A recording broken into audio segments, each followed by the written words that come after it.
Good morning पिला माने good morning sir. वर्तमान आम जानिबा गोटे संख्या 5 द्वारा केंद्र विभाज्य हम ठीक अच्छे। हां सर।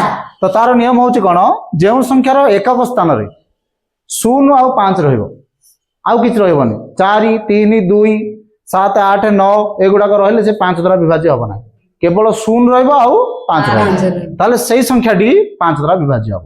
ये एग्जांपल आम नहीं एकक स्थान में कौन रहा 5 रहा ये संख्या 5 द्वारा विभाज्य हम। ये एकक स्थान में 0 5 द्वारा विभाज्य आ गोटे संख्या लिखा 5 8 3 2 ये एक स्थान के रहा संख्या विभाज्य हम क्लीयर हल बुझिपार। बर्तमान किए जने आसिक गोटे संख्या लिख जो संख्या 5 द्वारा विभाज्य हम। आस गोटे संख्या लिख जो संख्या 5 द्वारा विभाज्य हम।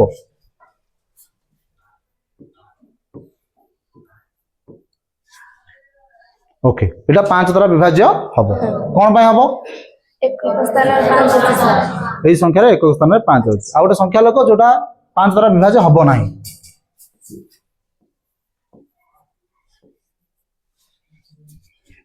ये संख्यार एक स्थान केते अच्छी 3 थी संख्या 5 द्वारा विभाज्य हम ना। Very good.